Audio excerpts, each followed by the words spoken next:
Bonjour, bienvenue dans Tips and Tricks, les astuces de Zabbix. Dans cette vidéo, je vous présente les nouveautés de Zabbix 4.0 qui sortent très bientôt.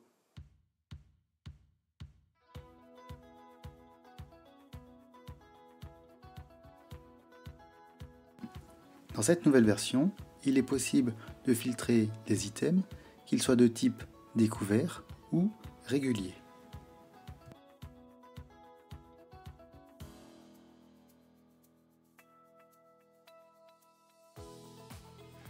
Précédemment, l'ouverture d'un pop-up nécessitait une fenêtre supplémentaire.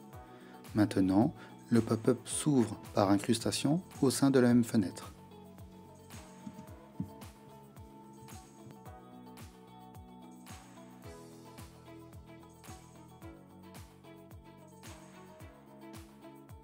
Il est maintenant possible de demander à Zabbix l'exécution d'un contrôle sur un item, et ce, grâce au bouton « Contrôler maintenant ».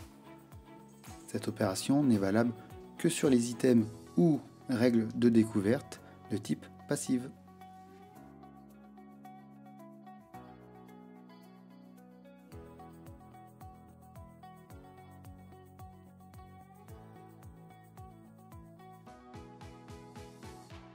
Il est maintenant possible de rattacher plusieurs adresses email à un seul et même utilisateur.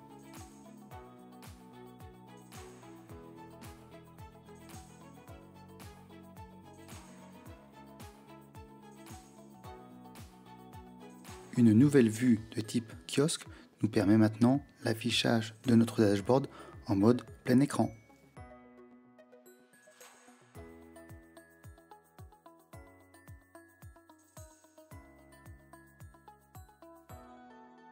De nouvelles icônes de notification sont maintenant disponibles dans l'interface.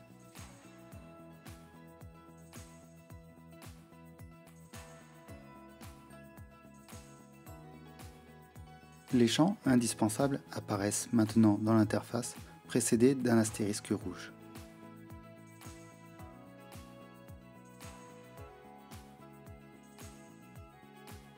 Il est maintenant possible d'utiliser la négation pour le filtrage des éléments créés par nos règles de découverte.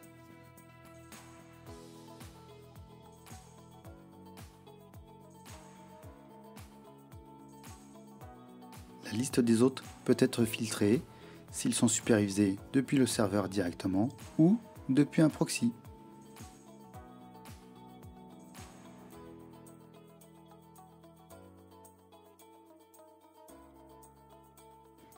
L'ajout de groupes d'hôtes se faisait précédemment depuis un double écran. Maintenant, cela se fait via le pop-up incrusté ou depuis le champ de sélection automatique.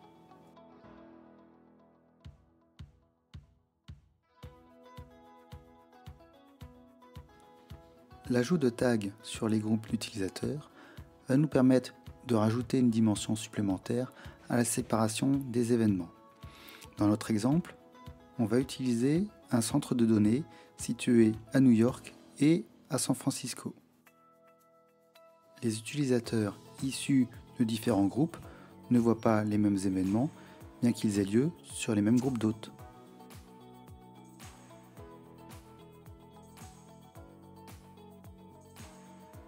La vue problème se voit enrichie d'une vue compacte qui nous permet d'afficher plus d'événements et de les distinguer plus facilement.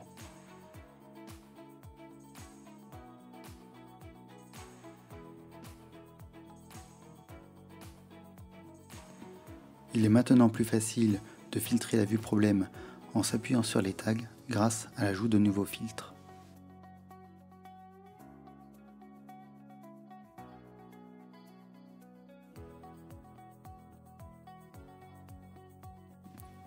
Pour sécuriser les proxys en mode actif, il est maintenant possible, depuis l'interface Zabbix, de rajouter une whitelist de proxy.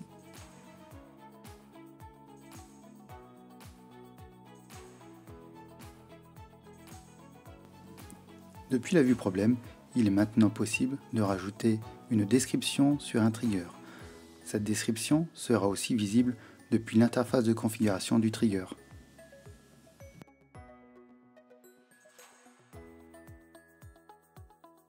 D'autres nouvelles fonctionnalités, on notera la suppression de la vue Triggers.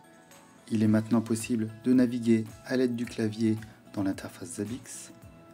2 nouveaux thèmes à haut contraste sont disponibles. Les macros d'inventaire sont supportés dans la corrélation d'événements. Un export en temps réel est configurable afin d'obtenir les événements, valeurs et tendances dans un fichier. Le message de la perte de connectivité avec la base de données a été amélioré. Un nouvel thème de type HTTP permet maintenant la récupération de données en méthode POST ou GET sur des pages HTTP ou HTTPS. Il est maintenant possible d'empêcher la conversion d'unités en utilisant un point d'exclamation.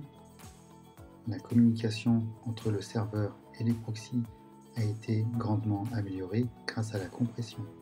Les noms des problèmes et événements ne sont plus générés à la volée, mais stockés en base pour améliorer les performances.